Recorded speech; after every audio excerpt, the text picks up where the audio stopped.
하나님의 사랑이 우리 모든 가정 위에 임하시기를 주의 이름으로 축원합니다. 하나님께서 오늘 우리에게 주신 말씀은 지난주에 이어서 마태복음 18장 21절에서 35절입니다. 마태복음 18장 21절에서 35절 찾아서 다 같이 한 목소리로 읽도록 하겠습니다. 같이 읽겠습니다. 시작. 그때 베드로가 나와 이르되 주여 형제가 내게 죄를 범하면 몇 번이나 용서하여 주리이까? 7번까지 하리이까? 예수께서 이르시되 내게 이르노니 7번뿐 아니라 7번을 70번까지라도 할지니라. 그러므로 천국은 그 종들과 결산하려 하던 어떤 인군과 같으니 결산할 때 10,000달란트 빚진 자 하나를 데려오매 갚을 것이 없는지라 주인이 명하여 그 몸과 아내와 자식들과 모든 소유를 다 팔아 갚게 하라 하니 그 종이 엎드려 절하여 이르되 내게 참으소서 다 갚으리이다 하거늘 그 종의 주인이 불쌍히 여겨 놓아 보내며 그 빚을 탕감하여 주었더니 그 종이 나가서 자기에게 100데나리온 빚진 동료 한 사람을 만나 붙들어 목을 잡고 이르되 빚을 갚으라 하며 그 동료가 엎드려 간구하여 이르되 나에게 참아주소서 갚으리이다 하되 허락하지 아니하고 이에 가서 그가 빚을 갚도록 옥에 가두거늘 그 동료들이 그것을 보고 몹시 딱하게 여겨 주인에게 가서 그 일을 다 알리니 이에 주인이 그를 불러다가 말하되 악한 종아 내가 내 빚을 전부 탕감하여 주었거늘 내가 너를 불쌍히 여김과 같이 너도 내 동료를 불쌍히 여김이 마땅하지 아니하냐 하고 주인이 노하여 그 빚을 다 갚도록 그를 옥졸에게 넘기니라. 너희가 각각 마음으로부터 형제를 용서하지 아니하면 나의 하늘 아버지께서도 너희에게 이와 같이 하시리라. 아멘. 우리가 18장에 들어와서 교회 공동체를 위한 말씀들을 계속 듣고 있습니다. 18장 1절부터 4절까지는 공동체의 구성원에 가장 필요한 항목은 겸손함이다 라는 것을 우리가 봤고, 그 다음 5절에서 14절까지는 상호 존중해야 된다, 누구라도 걸려 넘어지지 않게 해야 된다는 것을 봤습니다. 그리고 15절에서 20절까지는 교회 공동체 안에서의 훈육과 징계에 대해서 봤습니다. 이것은 교회 공동체를 깨끗하게 지키기 위해서 비록 우리가 사랑하지만은 어떤 때에는 징계를 해야 될 때가 있다 하는 것을 보았습니다. 마지막으로 오늘 21절에서 35절까지는 공동체 안의 용서에 대해서, 용서의 힘에 대해서 얘기하고 우리가 얼마나 용서해야 되는지를 또한 얘기하고 계십니다. 15절에서 20절에서 본 징계도 우리가 근본적으로 용서하는 마음, 사랑하는 마음 안에서 해야 된다는 것을 우리가 같이 보았습니다. 자, 그러면은 오늘 그 징계를 어떤 마음으로 해야 되는가에 대하여 말씀하고 계시는 21절에 35절에 대해서 볼 텐데, 먼저 21절과 22절을 같이 보시겠습니다. 읽어보겠습니다. 시작. 그때 베드로가 나와 이르되 주여 형제가 내게 죄를 범하면 몇 번이나 용서하여 주리이까? 7번까지 하오리이까? 예수께서 이르시되 내게 이르노니 7번뿐 아니라 7번을 70번까지라도 할지니라. 아멘. 자, 이것은 우리의 개인적인 용서에 대해서 얘기하고 있다고 먼저 제가 전제를 합니다. 이 전제를 하는 건 뭔가 하면은 그 앞에 말씀, 교회 안에서의 치리와 징계에 대해서 어떤 사람이 교회를 해치고 있을 때 그 사람에 대해서 무조건적으로 다 용서해야 되느냐? 아니다. 그 사람은 치리하고 징계해야 된다는 것을 우리가 봤습니다. 하지만은 개인적으로는 그 죄를 범한 사람들을 우리가 용서해야 된다. 얼마나 용서해야 되느냐에 대해서 여기서 말씀하고 계십니다. 일반적으로 유대교에서 랍비의 전통은 뭔가 하면은 3번까지는 용서가 돼요. 그래서 그 미국이나 우리나라에서도 무슨 삼진아웃제도 해가지고 3번까지는 아니면 2번까지는 봐주는데 3번째는 스트라이크 아웃이다, 뭐 이런 얘기도 하고 그러는데, 그 랍비들은 3번째까지는 용서해 주는데 4번째는 용서가 없다라고 일반적으로 얘기합니다. 베드로가 여기서 주의 형제가 내게 죄를 범하면 7번까지 하오리까 하는 것은, 이건 벌써 엄청난 얘기입니다. 베드로가 이것은 뭡니까? 나는 이만큼 할 수 있습니다, 예수님 하고 거의 이제 자랑하는 수준입니다. 왜? 유대교 전통의 랍비들은 3번만 용서하면 된다 그랬는데 충분한데 7번까지 용서하겠다 그러니까 엄청나게 많이 용서를 하는 게 되겠습니다. 그래서 베드로는 예수님 이 정도 용서면 충분하지 않습니까? 라고 생각을 하고 물어보는데 돌아오는 답이 뭐라고요? 7번뿐만 아니라 7번을 70번까지도 하라. 7이 49, 490번을 용서하라는 얘기입니다. 이것은 무한히 용서하라는 얘기가 되는데, 자, 그래서 하나님이 우리에게 바라시는 용서는 어떤 용서인가? 우리 동료들을 대해서 공적이 아니라 개인적으로 바라는 용서. 제가 자꾸 전제를 놓습니다. 교회 안에서 리더십이나 아니면 교회 성도들이 교회를 해칠 때 공적으로는 그냥 용서하면 안 됩니다. 공적으로는 먼저 처음에 어떻게 한다고요?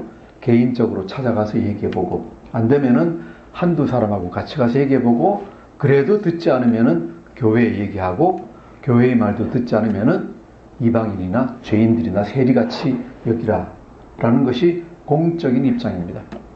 그래서 공적으로는 그 사람을 치리해야 되지만은 개인적으로는 무한히 용서해야 된다. 그래서 어떤 사람을 벌을 주더라도 그 사람을 미워하는 악한 마음으로 벌을 주면 안 된다 하는 것이죠. 이것은 우리가 자녀 양육할 때도 마찬가지로 적용이 되잖아요. 그렇죠? 우리가 어른들에게 들을 때, 처음에 어릴 때 뭐라고 들었는가 하면은, 제가 항상 부모님한테 들을 때, 애들을 때릴 때, 회초리를 갖다가 때릴 때 절대로 분난 마음을 가지고 때리지 마라 그랬어요. 애기들이 잘못하면은, 아들, 딸이 잘못하면 화가 나잖아요. 화가 나는데 그 화난 상태에서 매를 들지 말라 하는 얘기예요. 그것은 징계가 아니라 자기 화풀이 하는 거다. 그럼 어떤 때 매를 들어야 되느냐? 화를 다 삭히고 나서 그 다음에 얘를 이대로 놔두면 안 되겠다. 징계를 해서 바로잡아야 되겠다 할 때 차분한 마음으로, 정말로 아들을 사랑하고 딸을 위하는 마음으로 매를 들고 때리라는 얘기입니다. 그리고 신기하게도 아이들이 그걸 알아요. 부모가 날 미워서 화가 나서 때리는 건지 아니면 날 위해서 때리는 건지 아이들이 그걸 알더라고요. 여기서도 마찬가지 얘기입니다. 교회에서 어떤 사람이 잘못했다고 해가지고 징계를 갖다 하는데, 정말로 야 너 죽어 이런 화낸 마음 가지고 정말로 벌 주려는 마음으로 벌을 주면은 악감정이 생기고, 그죠? 결과가 좋지 않습니다. 하지만은 그 개인적인 화나 감정은 다 가라앉히고, 보세요, 이렇게 해서 교회가 상합니다. 교회가 문제가 있습니다. 내려오세요. 아니면은 잠시 쉬세요. 하는 이런 말을 할 때 개인적인 감정이 아니라 공적인 어떤 그런 그 교회를 위하는 마음으로 할 때는 그분들도 알 거다. 그래서 교회 공동체 안에서 징벌을 가하든지, 아니면은 그게 아니더라도 개인 간의 사이에, 성도들 간의 사이에서 가장 중요한 것은 무한한 용서이다. 당연히 이것은 교회뿐만 아니라 교회보다 작은 공동체 어디예요? 가정에서도 해당하는 것이고 친구들 간에서도 다 해당을 하는 것입니다. 우리의 관계에 있어서 가장 첫 번째, 그리스도인, 참된 그리스도인이라고 하면은 우리가 가장 먼저 해야 되는 것은 무한한 용서. 예수님 말씀대로 하면은 한 가지 일을 갖다가 계속할 때 490번이라도 용서를 하라 하는 그 말씀을 우리가 명령을 받고 있습니다. 자, 그러면은 우리 인간이 어떻게 그렇게 용서를 할 수 있을까요? 인간으로는 불가능하잖아요. 불가능해요. 그래서 여기서 예수님은 제자들이 그렇게 생각할 걸 아시고, 그죠? 베드로가 7번 그랬으면은, 아니 유대 랍비보다 벌써 2배하고 3분의 1을 더 했는데 그거 가지고도 안 된다 그러니까 이게 무슨 말씀일까? 490번을 어떻게 인간이 용서해? 라고 생각하는 걸 아시고 이제 말씀을 갖다가 비유를 들어서 해주십니다. 참 재미난 비유입니다. 우리 23절부터 27절까지를 같이 한번 다시 읽어보겠습니다. 시작.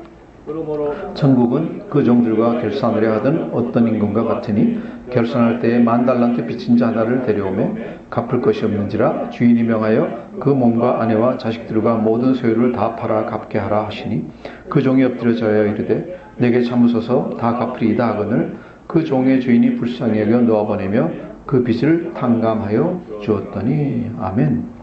어떤 임금이 자기 신하들, 재정 담당 신하, 아니면 무슨 지하철 공사 담당, 무슨 경제 무슨 담당 해가지고 다 이제 공사들 다 회계를 해봤습니다. 회계를 해봤더니 어떤 공사의 장이 뭐 잘못했는지, 그래 손해를 봤는지 횡령했는지 모르지만은 10,000달란트를 갖다 물어내게 생겼습니다. 나라에 10,000달란트라는 손해를 갖다 입혔습니다. 그죠? 그러니 당연히 그 왕은 뭐라 그럽니까? 물어내세요. 그러는 거죠. 일반적으로 우리는 어떻게 합니까? 감옥에 집어넣고 다시 이제 추징을 갖다 하게 돼 있죠. 물어내세요. 물어내라. 하는데 10,000달란트가 어떤 돈이냐? 우리가 가끔 얘기를 했죠. 그죠? 10,000달란트. 10,000달란트는 은화 6,000개, 즉 6,000데나리온에 해당하는 돈인데 한 데나리온이 보통 임금 노동자 하루치 일당이라고 얘기했습니다. 요새 일당이 보통 올라서 한 10만 원 되는 것 같아요. 근로 뭡니까? 건축할 때는 한 10만 원 되는 것 같은데, 그렇게 따지면은 얼마입니까? 10만 원 곱하기 6천 하면은 얼마죠? 한 달란트가. 10만 원을 갖다 6천 곱하면 어떻게 됩니까? 계산이 안 나오십니까? 6억이죠. 만 달란트가 그러니까, 1달란트가 그러니까 만 달란트면 얼마예요? 6억의 만 배.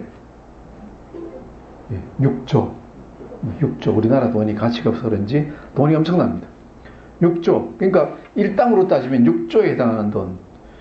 그게 너무 많으니까 은의 가치만 가지고 따지면은 한 달란트 그러면 보통 은이 한 42kg, 43kg 정도 되니까 요새 은 1kg에 제가 찾아보니까 100만 원 가까이 가더라고요. 1kg에. 그래서 40kg이면 얼마예요? 4천만 원 정도에 해당한다는 얘기죠.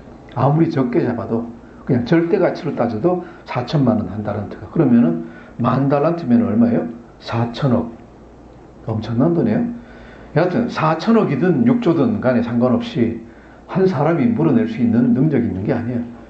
요새 뭐 신문에 자주 나오는 사람 같이 뭐 몇 조를 갖다 해먹었으면은 뭐 4천억을 갖다 물어낼 수 있을지 모르지만은 이거는 상식적으로는 물어낼 수 있는 돈이 아니에요. 그래서 그 경우에 왕이 어떻게 하겠습니까? 25절을 보시면은 그 몸과 아내와 자식들과 모든 소유를 다 팔아갖게 해라. 뭐 전재산 몰수 해가지고 다 갚으라고 했는데 그 종이 뭐라 그럽니까? 내게 참으소서 다 갚으리이다. 제가 다 갚을 테니까 좀 참아주십시오. 라고 얘기를 하는데 이 왕이 생각해 보니까 아무리 봐도 이 사람이 뭐 실수했는지 뭔지 모르지만은 이거 가지고는 도저히 갚을 능력이 없다는 얘기죠. 그런데 뭘 해줍니까? 사면령을 갖다 내렸습니다. 불쌍하게 보아하면 그 빚을 탕감하여 주었더라. 이 도덕적인 해이가 생길지 모르지만은 이 경우에 왕은 이걸 갖다 해 주셨습니다. 이것이 우리에게 의미하고 있는 건 뭡니까? 첫째로 만 달란트 빚진 것, 이 자체는 뭘 의미하는가 하면은 우리의 지은 죄가 하나님 보시기에는 이렇게 크다 하는 얘기입니다. 우리 지은 죄는 이렇게 큰 것입니다. 그래서 우리 노력만 가지고는 이 죄에서 전혀 벗어날 수가 없습니다. 우리가 율법을 지키고 내 몸을 팔고 내 가진 모든 것을 다 하더라도 내가 다시 거룩해질 수가 없습니다. 하나님께 용서를 받을 수가 없습니다. 하지만은 하나님께서는 이것을 어떻게 해결해 주시느냐? 그 죄를 탕감해 주십니다. 어떻게 하면은 예수 그리스도만 믿으면은 우리 죄를 갖다가 다 용서해 주신다. 그죠? 우리가 한 일이 아무것도 없더라도 하나님이 용서를 갖다 해 주십니다. 그래서 우리가 하나님과의 관계에서 얻은 것은 그런 무조건적인 큰 용서입니다. 만 달란트 6조를 갖다가 이렇게 탕감받은 듯한 그런 어떤 그 큰 용서를 갖다 우리가 받은 것입니다. 그리고 특별히 우리가 이 얘기에서 보면 뭐예요? 이 종이 왕을 위해서 뭘 갖다가 공을 많이 세웠습니까? 공을 많이 세우면서 이런 걸 한 거면은 좀 얘기가 다른데 공 세웠다는 얘기가 아무것도 없어요. 별로 잘한 게 아무것도 없어요. 왕을 갖다가 해치면서 돈을 갖다가 이렇게 잃어버린 거예요. 그러니까 더더군다나 어떻게 보면 용서할 거리가 전혀 없는데 왕은 이걸 용서를 해주세요. 이것이 하나님이 우리에게 주시는 사랑입니다. 이 사랑을 사도 바울이 로마서에서 이렇게 표현하고 있어요. 우리 로마서 5장 5절에서 7절을 한번 같이 읽어보겠습니다. 로마서 5장 5절에서 7절 신약성경 245쪽입니다. 제가 가진 성경.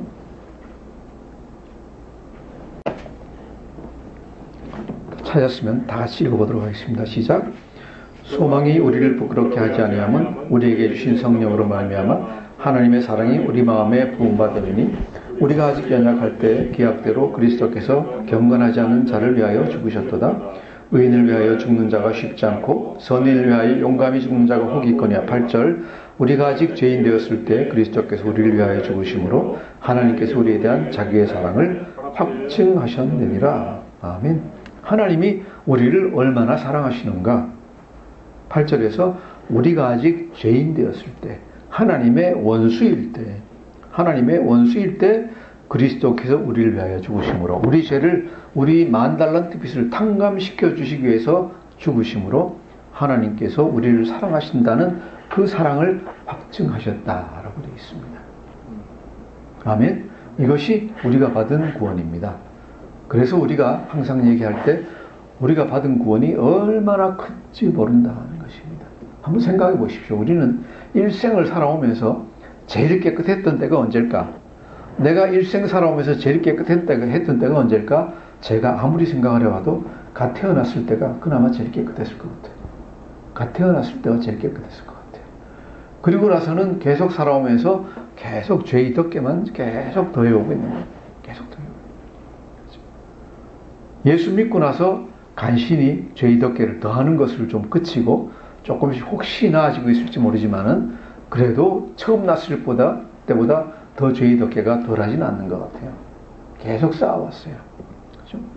그 근본적인 죄의 상태에서 하나님이 우리를 갖다가 구해주시고 용서를 갖다가 해주시는 거예요. 이것을 사도 바울이 얘기할 때 우리가 아직 죄인 되었을 때 하나님이 우리를 사랑한다는 걸 확증해 주셨다라고 얘기를 해요. 이것이 5절에서 얘기하는 우리가 가지는 소망이에요. 우리는 어떻게 구원받고 천국 가겠다는 소망을 우리가 가질 수 있느냐? 우리 자신의 힘, 우리 자신의 상태 가지고는 도저히 불가능해요. 그런 소망이 없어요. 그렇죠? 그런 구원을 받을 수가 없어요. 단지 무엇이 남아 있습니까? 마지막 하나 남아 있는 게 마지막 한 지푸라기가 하나님의 사랑이에요. 그런데 그것은 지푸라기가 아니라 굉장히 굵은 동아줄이라서 우리를 반드시 구원해내세요. 아멘. 그래서 우리가 그것을 믿고 그런 소망을 가지고 나아갑니다. 이것이 한 왕이 10,000달란트 빚진 자를 갖다가 빚을 탕감해준 그런 얘기에 해당하는 영적인 면이 되겠습니다. 자, 이렇게 해서 우리가 하나님께 용서를 받았습니다. 그래서 우리 죄를 용서받고 거룩하다, 의롭다고 칭함을 받았습니다. 그런데 우리는 어떻게 하고 있습니까? 그 용서를 받고 나서 우리가 어떻게 하고 있습니까? 그 용서 받은 데 합당한 행위를 갖다 하고 있습니까? 아니면 어떻게 하고 있을까요? 그 다음 말씀은 우리가 어떻게 하고 있는가를 그대로 표현해줘요. 28절에서 30절까지 같이 읽어보겠습니다. 시작. 그 종이 나가서 자기에게 100대 내려온 빚진 동료 한 사람을 만나 붙들어 목을 잡고 이르되 빚을 갚으라 하며 그 동료가 엎드려 간구하여 이르되 나에게 참아주소서 갚으리이다 하되 허락하지 아니하고 이에 가서 그가 빚을 갚도록 옥에 가두거늘. 100데나리온 은값으로 치면 한 60만원, 일당으로 쳐도 한 1,000만원 정도가 되는 돈입니다. 작지 않지만은 그렇게 많은 돈도 아닙니다. 자기에게 작은 돈 빚진 사람을 갖다가 만나면은, 그죠? 나 금방 10,000달란트 탕감 받았으니까 네 거도 탕감해 줄게 라고 해야 되는 게 정상 아닐까요? 그런데 뭐라 그럽니까? 탕감 받은 거는 받은 거고, 탕감 받은 건 받은 거고, 내 받을 건 또 받아야 되겠어요. 그래서 꼭 받아야 되겠다는 이런 확신과 그런 어떤 그 결심 위해서 하는 일이 뭡니까? 딱 가서 목을 탁 잡아가지고, 목을 탁 잡고, 빚 갚아! 빚 갚아! 안 갚아? 안 갚아. 그러니까 이 사람도 굉장히 힘들겠죠. 힘든 사람이니까 갚을 테니까 조금만 시간 좀 주십시오. 그러는데 뭐라 그럽니까? 무슨 소리야?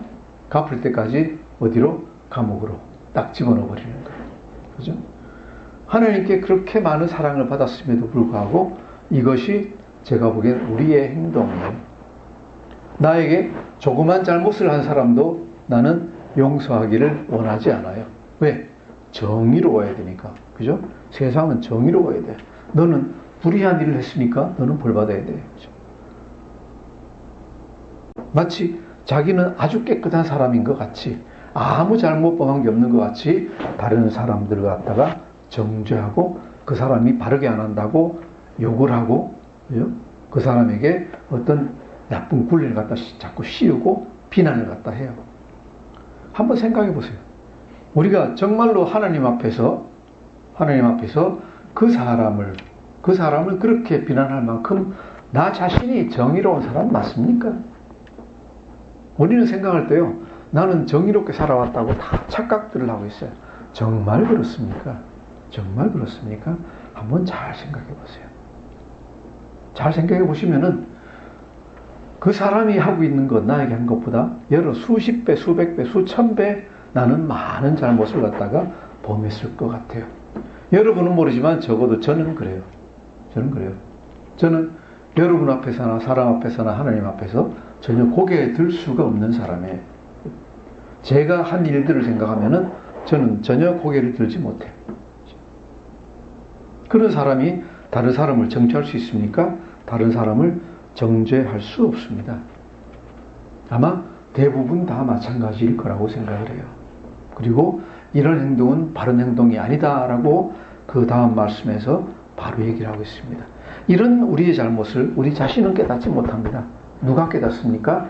옆에 있는 사람들이 깨달아요. 보고 알아요. 31절 보시면은 그 동료들이 그것을 보고 몹시 딱하게 여겨 주인에게 가서 그 일을 다 알린다라고 했어요. 이런 사람을 갖다가 이 공동체라는 맥락에서 보면은 공동체를 해치는 사람이라고 해요. 하나님께 그렇게 많은 용서를 받아놓고 예수 믿는 모든 사람은 전부 다 하나님께 10,000달란트를 탕감받은 사람들이에요. 그래서 예수 믿는 사람들은 다른 사람을 다 용서해야 될 의무가 있어요. 의무가 있는데 하지 않으니까 그것을 하나님께 구합니다. 주인에게 구합니다. 우리 32절부터 35절까지 주인의 말씀을 갖다 한번 읽어보겠습니다. 시작. 이에 주인이 그를 불러다가 말하되 악한 종아 내가 비리기에 내가 내 빚을 전부 탕감하여 주었거늘 내가 너를 불쌍히 여김과 같이 너도 내 동료를 불쌍히 여김이 마땅하지 아니하냐 하고 주인이 노하여 그 빚을 다 갚도록 그를 옥졸들에게 넘기니라. 이것이 왕의 이름을 빌린 하나님의 말씀이라고 저는 생각을 합니다. 우리가 하나님께 그렇게 큰 용서를 받고 우리 주위에 있는 사람, 우리 성도들, 우리 가족들을 용서하지 않으면 하나님이 우리를 어떻게 보시느냐? 이렇게 보십니다. 내가 너를 불쌍히 여긴 것 같이 너도 내 동료를 불쌍히 여김이 마땅하지 아니하냐. 우리 성도들이나 아니면 교회 리더들이나 아니면 우리 가족 구성원들이 뭘 잘못하는 게 있으면은 바르게 잡아야 됩니다. 그죠? 경책하고 꾸짖고 바로 잡아야 됩니다. 하지만은 그것이 나는 정의로운데 너는 왜 그러냐 하는 이런 화낸 마음으로 아니면 꾸짖는 마음으로 해서는 결코 되지 않습니다. 뭘 해야 됩니까? 그 사람을 위해서 기도하면서 어떻게 하면은 그를 바로 잡아줄까 하는 안타까운 마음에서 해야 되지 비난하고 정죄하는 마음으로 하면 안 된다. 그것은 교회 공동체를 또는 공동체를 해친다라는 것이 하나님이 하시는 말씀입니다. 그렇게 화를 내고 정죄하고 할 때는 하나님이 어떻게 얘기하십니까? 하나님이 노해서 그 빚을 다 갚도록 그를 옥졸들에게 넘기니라 그랬어요. 하나님과의 관계를 갖다가 유지할 수가 없어요. 옥에 들어가서 하나님과의 관계가 끊어져요. 영적으로 더 이상 진전할 수가 없어요. 그래서 우리가 영적으로 진전하기 위해서 진보하기 위해서 꼭 필요한 것은 뭐예요?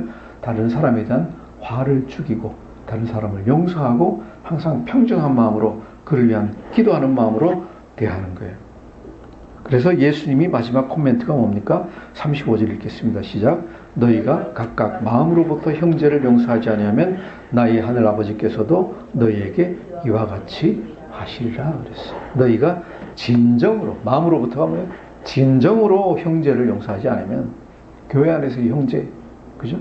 또 육신의 형제, 교회 안에서의 선배, 후배, 육신의 선배, 후배, 이 사람들을 진정으로 마음으로부터 용서하지 않으면 하늘 아버지께서도 너희를 용서하지 않으시리라 라고 하시는 말씀이에요. 자, 우리가 오늘 말씀에서 명백하게 아는 것은 주인이 노하시는 이유, 그죠? 나는 너희 그 큰 죄를 용서했는데 너는 동료의 아니면 형제의 그 작은 죄도 용서하지 않느냐. 어떻습니까? 이 얘기를 통해서 보면은 이 사람이 비난받아 마땅하지 않습니까? 어떻게 생각하십니까? 하나님이 너무하신 겁니까? 그렇지 않잖아요. 하나님이 10,000달란트 빚을 탕감해 주실 때는, 왕이 해줄 때는 뭐예요? 빚만 탕감해 줄 뿐만 아니라 너도 가서 이와 같이 너희 동료를 불쌍히 여겨라 라고 하는 거예요. 왕이 10,000달란트 손해보면서 용서해 줄 때는 뭐예요? 용서해 주시는 이유가 있어요. 왜? 그 모든 백성들이 이렇게 용서하는 마음으로 따뜻한 나라가 되기를 바라는 거예요. 용서하는 마음으로 따뜻한 나라가 되기를 바라시는 거예요. 사랑하는 거예요. 사랑하기를 원하는 거예요. 근데 내가 사랑하지 않고 용서하지 않으면은 안 된다. 자, 여기서 우리가 한 가지는 짚고 넘어가야 되겠습니다. 마태복음 6장 12절 보면 우리가 주기도문에서 나오는데, 주기도문에 우리에게 뭐라 그랬죠? 죄 지은 자를 용서해 준 것 같이 우리 죄를 용서해 주시고 그랬습니다. 그러니까 딱 잘못 생각하면은 어떻게 하면 우리가 하나님께 우리 죄를 용서받을 수 있느냐? 우리 이웃이, 내 친구가, 친척이 나에게 잘못한 것을 용서해 주지 않으면은 하나님이 나를 용서해 주지 않는다라고 단순하게 생각할 수 있는데, 오해죠. 그거는요. 그럴 리가 없죠.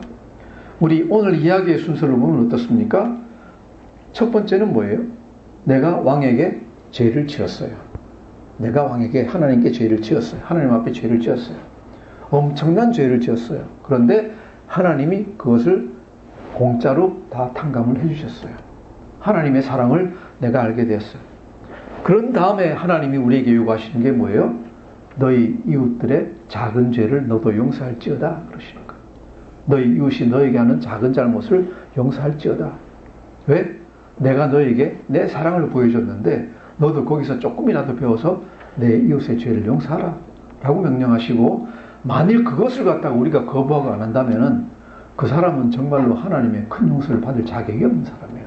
그러면은 정말로 어두운 데로 쫓겨나서 슬퍼 이를 갈미 있으리라 라고 하는 거예요.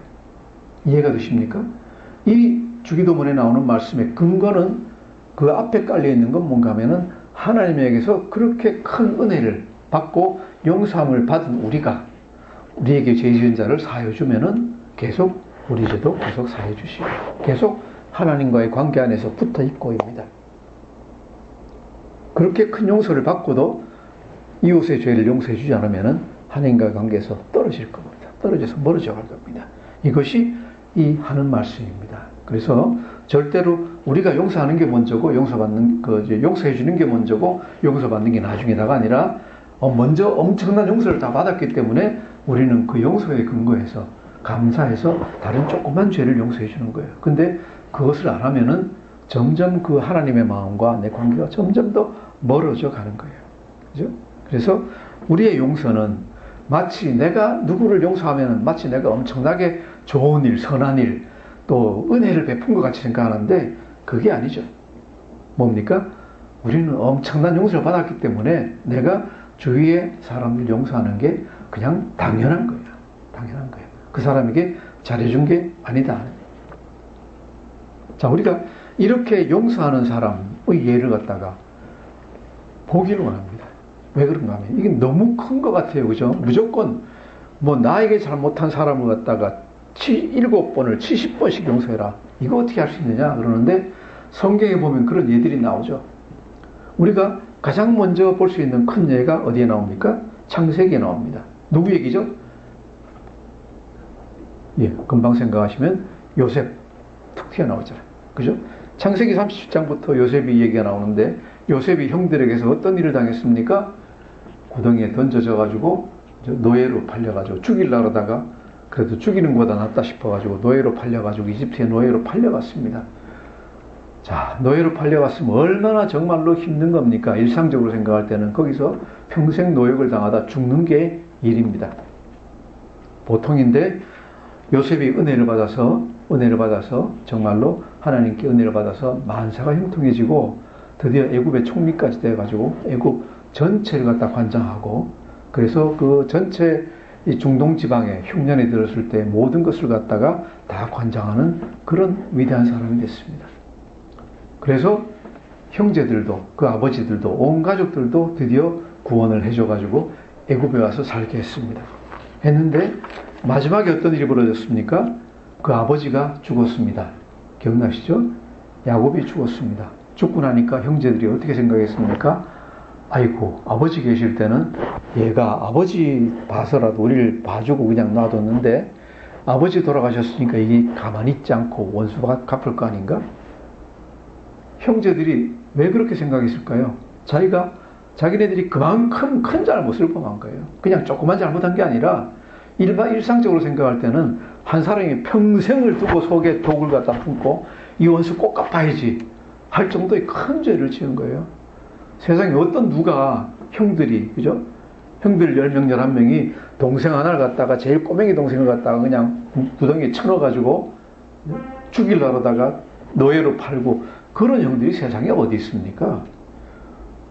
우리가 그런 일 당하면 어떻게 생각하겠습니까? 내가 나중에 힘이 있게 되면 될지 안 될지 모르겠어요. 노예 생활하면서 뭐라고 생각했겠어요? 지하 간방에 갇혀가지고 무슨 생각을 했겠습니까? 찬스만 와봐라. 그 형들 내가 가만두라 봐라. 아마 이를 갈고 갈아가지고 어금니가 다 상했을지 몰라요. 그 정도의 일을 갖다 행한 거예요. 행하니까 아버지가 죽고 나서 형들이 와서 이렇게 얘기합니다. 우리 창세기 50장 18절부터 한번 읽어보겠습니다. 창세기 50장 18절 80페이지에 있습니다. 구약성경.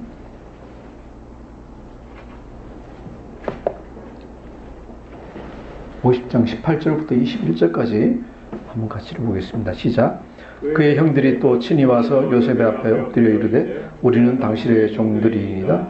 요셉이 그들에게 이르되 두려워하지 마소서. 내가 하나님을 대신하리이까. 당신들은 나를 헤아려 하으나 하나님은 그것을 선으로 바꾸사 오늘과 같이 많은 백성의 생명을 구원하게 하시려 하셨나니 당신들은 두려워하지 마소서. 내가 당신들과 당신들의 자녀를 기르리이다 하고 그들을 강곡한 말로 위로하였더라. 아멘. 형들이 생각해 보니까 어떻게 하면은 동생의 원수에서 복수에서 벗어날까 생각하니까 방법이 하나밖에 없어요. 가가지고 요셉아, 우리가 네 하는 말 다 듣고 네 시키는 대로 다 하고 우리가 네 종이 돼가지고 그냥 살 테니까 살려만 주라. 목숨만 살려주라. 그러고 납작 엎드리는 거예요. 그죠? 그럴 수밖에 없잖아요. 너무 엄청난 죄를 지었잖아요. 그러니까 요셉이 기막힌 말을 합니다. 19절에 뭐라 합니까? 두려워하지 마소서. 내가 하나님을 대신하리이까. 내가 하나님을 대신하리이까. 무슨 말이에요? 어떤 사람을 벌주고 징계하는 것, 이런 것은 누가 하는 일입니까? 하나님이 하시는 일이다. 그래서 우리 성경에, 신약 성경에 보시면은 원수를 갚더라도 직접 갚지 말고 뭐라고요? 하나님께 맡기라 하는 얘기가 나옵니다. 하나님께 맡기라. 내가 직접 원수를 갖다 갚는 게 좋은 게 아니다. 요셉이 대표적으로 내가 하나님을 대신하리니까. 왜 그렇습니까? 비록 20절 보시면 비록 당신들이 나를 해치려고 했지만은 하나님이 그것을 선으로 바꾸서 더 좋은 일로 만들어서 오늘과 같이 높은 자리에 있고 많은 백성들을 구하는 그런 특권을 허락하셨습니다.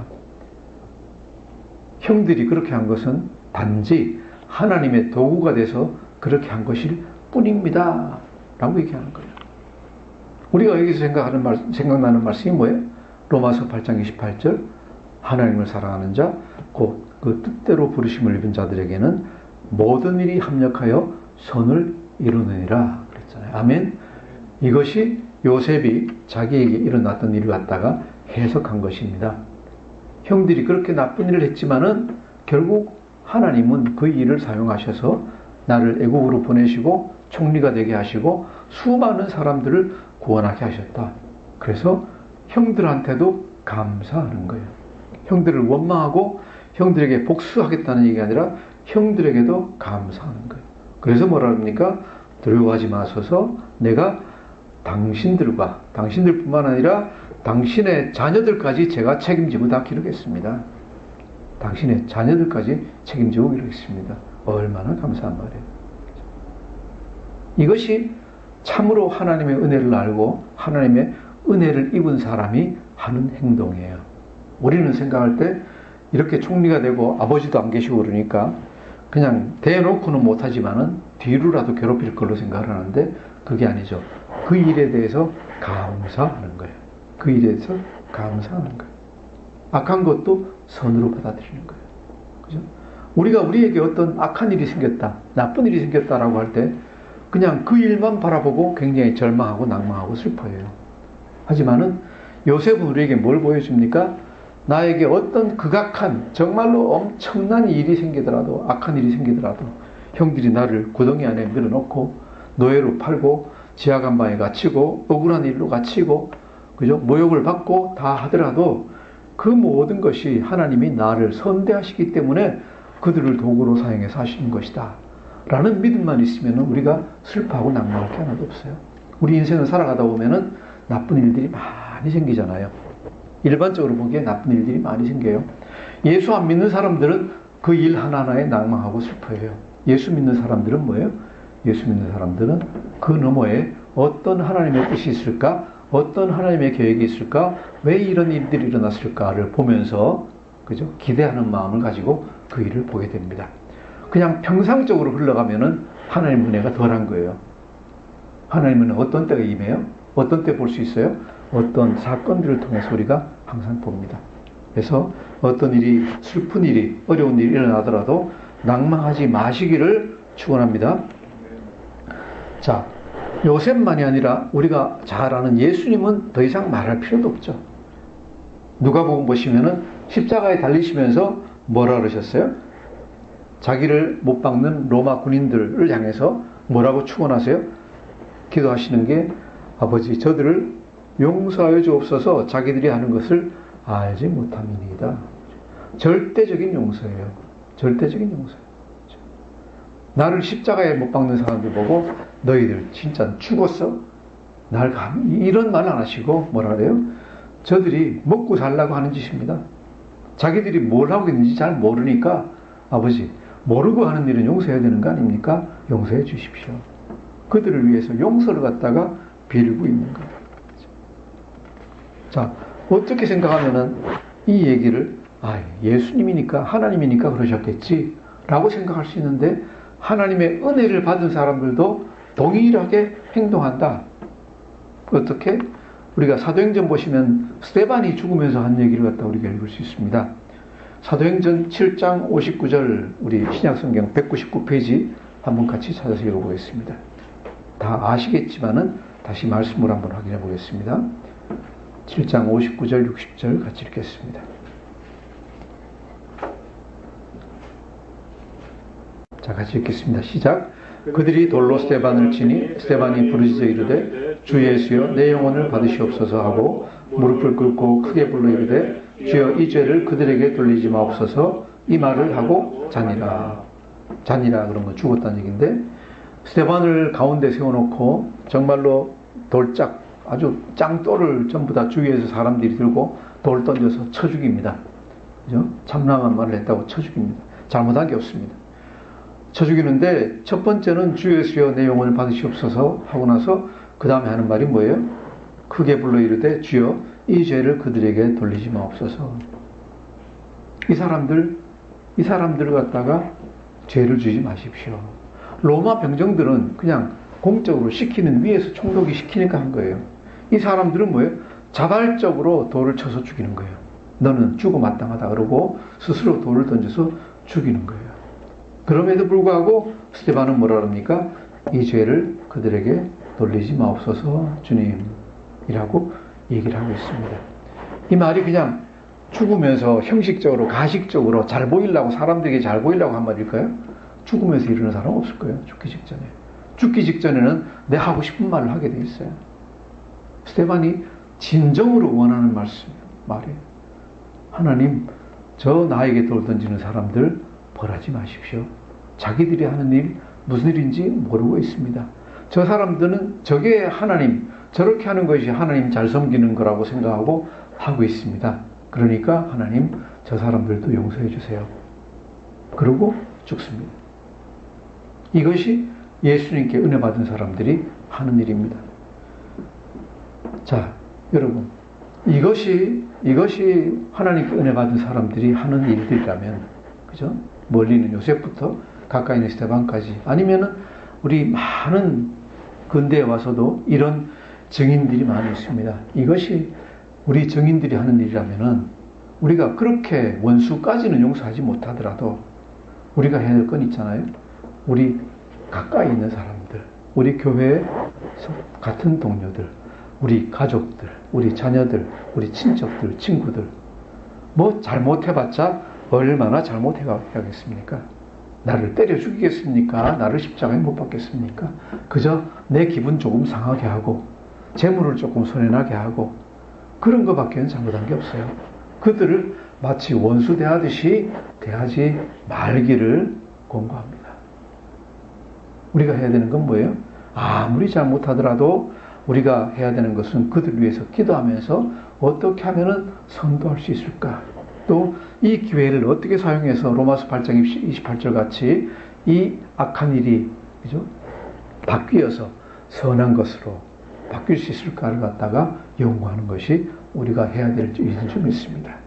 이렇게 할 때 비로소 우리 주기도문 처음에 나오는 것 같이 내 죄를 사해 준 것 같이 내가 다른 사람의 죄를 사해 준 것 같이 내 죄를 사해 주옵시고 그 앞에 뭐가 나옵니까? 제일 처음에 이름이 거룩히 여김을 받으시오며 그렇죠? 하나님께 영광 받으시오며 하나님이 영광 받으시오면 적인데 우리가 이런 일을 할 때 정말로 하나님이 우리 선한 행동을 보면서 하나님이 영광 받으실 줄 믿습니다. 우리 일생에 살아가면서 우리의 소원이 하나님께 영광 돌리는 우리 다 되기를 주님의 이름으로 축원합니다. 기도하겠습니다. 하나님 아버지 참 감사합니다. 이렇게 우리에게 좋은 비유를 가르쳐 주시고 얼마나 우리가 사람들을 용서해야 하는지 가르쳐 주시니 감사합니다. 그렇습니다. 하나님께서 우리에게 원수까지도 다 용서하라고 하셨는데 우리는 원수가 아니라 내 이웃에 내 가까이 있는 동료나 성도나 가족들도 제대로 용서하지 못합니다. 하나님 용서하고 살아가는 능력을 저희들에게 부어주셔서 우리 주위에 있는 모든 친인척과 교회 동료들 다 사랑하게 해주시고 모든 곳에서 하나님의 영광 드러낼 수 있도록 은혜 더하여 주시옵소서. 감사하며 예수님 이름으로 기도드립니다. 아멘.